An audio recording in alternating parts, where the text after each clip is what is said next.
Hai guys, kembali lagi di podcast kita. Kali ini yang ketiga nih.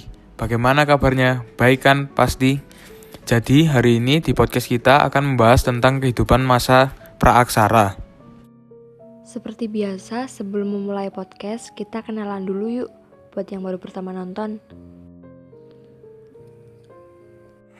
Jadi, di kelompok podcast kita ada aku, Michael, Sally, Vania, dan Gary. So, enjoy! Kalian tahu nggak sih, kehidupan masyarakat praaksara pada masa berburu dan mengumpulkan makanan itu gimana? Tahu dong. Gimana tuh? Jadi masa berburu dan mengumpulkan makanan manusia purba pada masa ini selalu berbentuk nomaden karena tidak punya tempat tinggal tetap. Untuk mencari tempat-tempat yang menyediakan banyak bahan makanan, manusia purba mengumpulkan makanan yang tersedia di alam tanpa mengolah atau menanam lebih dahulu. Alat-alat yang digunakan pada masa ini antara lain kapak perimbas untuk merimbas kayu, menguliti binatang, dan memecah tulang. Kapak genggam untuk menggali umbi dan memotong hewan buruan. Alat serpih digunakan sebagai pisau. Manusia praaksara membutuhkan api untuk memasak dan penerangan pada malam hari. Pembuatan api dengan cara menggosokkan dua keng batu yang mengandung unsur besi. Maka akan timbul percikan api untuk membakar lumut atau rumput kering. Dalam kehidupan sosial, manusia praaksara hidup dalam kelompok-kelompok dan membekali diri untuk menghadapi lingkungan di sekitarnya. Kalau yang masa bercocok tanam dan perundakian itu gimana?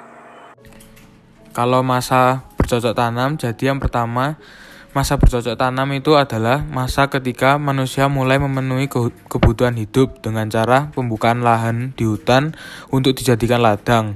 Pada masa ini, manusia praaksara mulai hidup menetap di suatu tempat tinggal sederhana secara berkelompok. Tetapi kehidupan berburu dan mengumpulkan makanan tidak sepenuhnya ditinggalkan. Masa ini sangat penting dalam sejarah perkembangan masyarakat karena terdapat beberapa penemuan baru seperti penguasaan sumber-sumber alam, memelihara tumbuhan dan hewan. Alat-alat yang digunakan pada masa bercocok tanam berasal dari batu yang telah dihaluskan, antara lain mata panah untuk berburu, barang pecah belah dari tanah liat atau biasa disebut dengan gerabah, lalu beliung persegi untuk menebang kayu dan mencangkul, kapak lonjong untuk mengolah tanah. Masa perundingan, pada masa ini manusia sudah mengenal teknologi sederhana dan pembagian kerja. Di kehidupan pada masa perundingan, manusia purba sudah menemukan biji-biji logam dan mengenal pengolahan logam, sehingga berbagai peralatan mulai dibuat dari logam. Pertukangan dan pengecoran logam seperti perunggu, tembaga, dan besi untuk membuat barang-barang kebutuhan rumah tangga yang diperlukan dalam kehidupan sehari-hari.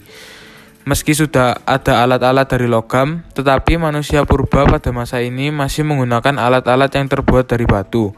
Akan tetapi, penggunaan bahan logam tidak tersebar luas sebagaimana penggunaan bahan batu karena persediaan logam masih terbatas. Hasil budaya masa praaksara ada fungsinya nggak sih? Ada dong, pada masa Paleolitikum ada dua kebudayaan, yaitu kebudayaan Pacitan dan kebudayaan Ngandong. Masing-masing ini mempunyai alat. Contohnya, di kebudayaan Pacitan mempunyai alat yang namanya kapak genggam. Digunakan untuk menumbuk biji-bijian, membuat serat dari pepohonan, membunuh binatang buruan, dan sebagai senjata menyerang lawannya. Dan yang kedua ada kapak perimbas yang fungsinya sama seperti kapak genggam. Dan di kebudayaan Ngandong juga ada alat-alat, yaitu kapak genggam yang mempunyai fungsi yang sama seperti pada kebudayaan Pacitan.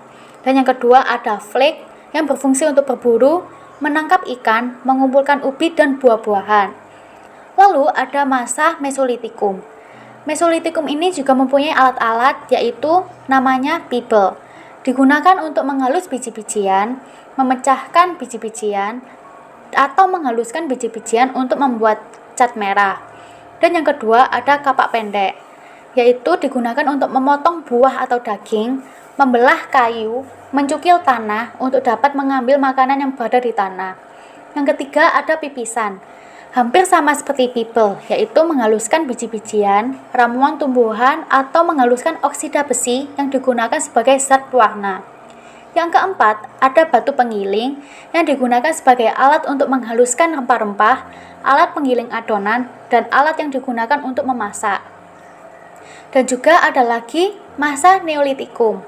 Masa Neolitikum ini mempunyai alat yaitu kapak persegi yang digunakan untuk membantu menanam tanaman sebagai alat pemotong, pengerat, maupun pemukul dalam pembuatan perahu, sebagai alat barter dalam bidang perdagangan, sebagai jimat, sebagai lambang kebesaran, dan yang terakhir adalah sebagai alat pelengkap dalam upacara ritual. Dan yang kedua ada kapak lonjong. Kapak lonjong ini digunakan sebagai benda wasiat dan digunakan untuk mencakul dan bercocok tanam. Dan yang terakhir ada masa Megalitikum. Masa Megalitikum ini mempunyai alat-alat juga, seperti menhir, didirikan sebagai sarana dalam memuja arwah nenek moyang. Dan yang kedua ada dolmen, digunakan sebagai tempat sesaji dan pemujaan terhadap nenek moyang. Ada juga dolmen yang di bawahnya berfungsi sebagai kuburan. Yang ketiga ada sarkofagus, digunakan sebagai peti kubur batu yang bentuknya seperti lesung dan memiliki tutup. Kubur batu dibuat dari lempengan atau papan batu yang disusun persegi 4 sehingga berbentuk peti mayat yang dilengkapi dengan alas dan bidangnya atasnya juga berasal dari papan batu. Yang ketiga ada kubur batu yang fungsinya sama seperti sarkofagus. Hanya saja bedanya adalah jika kubur batu ini terbuat dari lempengan atau lembaran batu yang lepas-lepas dan dipasang pada keempat sisinya. Dan yang terakhir ada punden berundak yang sebagai tempat untuk pemujaan dan bentuknya berundak-undak seperti tangga. Oh gitu. Kalau ciri hasil budayanya tahu nggak sih? Apa tuh? Aku nggak tahu. Nah, jadi ini ciri hasil budayanya. 1. Kemampuan berlayar. Nenek moyang bangsa Indonesia datang dari Yunan. Mereka mengarungi laut dan menggunakan perahu untuk sampai di Indonesia. Kemampuan berlayar ini dikembangkan di Nusantara, mengingat kondisi geografis di Indonesia terdiri dari banyak pulau. Kondisi tersebut harus menggunakan perahu sebagai alat transportasi. Yang kedua, kemampuan bersawah. Sistem persawahan mulai dikenal bangsa Indonesia sejak zaman Neolitikum. Mereka terdorong untuk menghasilkan makanan. Sistem persawahan diawali dengan sistem ladang sederhana yang belum dibentuk banyak menggunakan teknologi, hingga adanya teknologi pengairan dan sistem persawahan. Yang ketiga, sistem mocopat. Sistem mocopat merupakan suatu kepercayaan yang didasarkan pada pembagian 4 penjuru arah mata angin, yaitu utara, selatan, barat, dan timur. Sistem ini dikaitkan dengan pendirian bangunan, pusat kota atau pemerintah, dalam kurung, istana, alun-alun, tempat penjara, pasar, dan penjara. Yang keempat, mengenal astronomi. Pengetahuan astronomi atau ilmu perbintangan sudah dimiliki nenek moyang bangsa Indonesia. Masyarakat Indonesia sudah mengenal ilmu pengetahuan dan memanfaatkan teknologi angin musim sebagai tenaga penggerak dalam aktivitas, baik pelayaran dan perdagangan. Yang kelima, kesenian wayang. Pada awalnya, wayang diwujudkan sebagai boneka nenek moyang yang dimainkan dalang pada malam hari. Yang keenam, seni membatik merupakan kerajinan membuat pola atau gambar pada kain. Menggambar yang dimaksud menggunakan alat canting yang diisi bahan cairan lilin yang sudah dipanaskan. Yang ketujuh, sistem ekonomi perdagangan. Kebutuhan hidup menuntut untuk dipenuhi. Untuk memenuhinya, masyarakat kuno saling bertukar barang dari suatu wilayah ke wilayah yang lain. Dalam perdagangan, nenek moyang sudah melaksanakan kegiatan barter karena belum mengenal uang, gantung. Sistem perdagangan. Kebutuhan hidup menutur. Kalau begitu, perbandingan antar budayanya apa dong? Jadi yang pertama itu pada masa Paleolitikum. Pada masa ini ditemukan alat batu dan kapak genggam di daerah Pacitan. Kapak genggam itu berbentuk kapak, tetapi tidak bertangkai. Kapak ini masih dikerjakan dengan sangat kasar dan belum dihaluskan. Ditemukan juga alat-alat dari tulang, alat penusuk dari tanduk rusa, dan ujung tombak bergigi. Lalu ada serbi pilah dan lukisan tapak tangan berwarna merah. Masa Neolitikum. Di masa ini peralatan sudah dihaluskan dan diberi tangkai. Pakaian terbuat dari kulit kayu dan kulit binatang. Perhiasan terbuat dari kulit kerang, terakota, dan batu. Tempat tinggal menetap, memiliki kemampuan bercocok tanam, dan menganut kepercayaan animisme dan dinamisme. Selanjutnya masa Megalitikum. Pada masa ini telah mengetahui sistem pembagian kerja. Telah ada pemimpin atau kepala suku. Sudah memanfaatkan logam untuk dijadikan peralatan sehari-hari. Sudah menerapkan sistem food producing atau bercocok tanam. Sudah ada norma-norma yang berlaku. Menggunakan sistem hukum rimba, yakni memilih yang terkuat dari yang terkuat. Terakhir pada masa Paleometalik.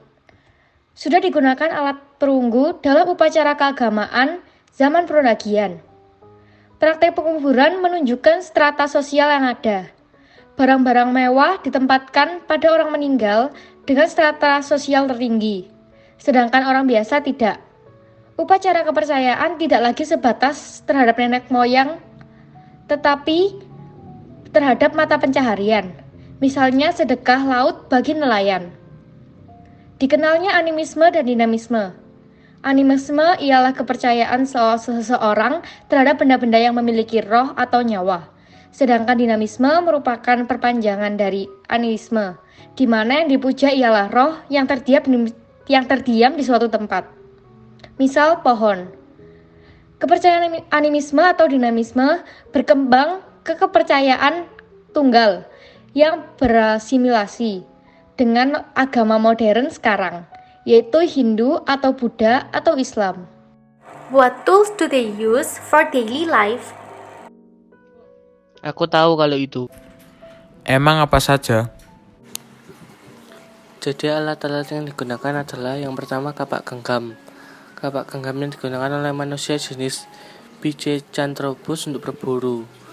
Kapak ini digunakan dengan cara digenggam dan ditemukan di beberapa tempat, yaitu di Trunyan Bali, Awang Bangkal Kalimantan Selatan, dan Kalianda Lampung. Yang kedua adalah alat serpi.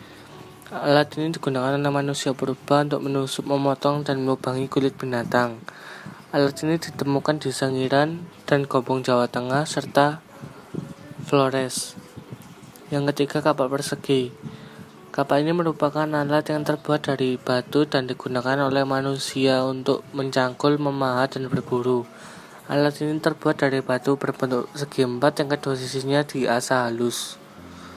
Kapak ini ditemukan di berbagai tempat di Indonesia loh, mulai dari Sumatera, Jawa, Nusa Tenggara, hingga Sulawesi. Yang keempat ada kapak lonjong. Mangkal kapak tersebut lebar dan tajam, sedangkan ujungnya runcing dan diikatkan pada gagang. Yang kelima menhir. Merupakan toko batu yang tinggi, diperkirakan menhir digunakan sebagai tempat pemujaan oleh manusia prasejarah. Yang keenam adalah dolmen, yaitu meja yang terbuat dari batu dan digunakan sebagai tempat menyimpan sesaji untuk sesembahan. Yang ketujuh ada sarkofagus, yaitu peti mati yang terbuat dari batu. Yang kedelapan ada arca, merupakan batu yang dibentuk hingga menyerupai makhluk hidup tertentu. 好的，所以设计是我们的博客。我们现在在结束，别忘了喜欢、评论和 subscribe。拜。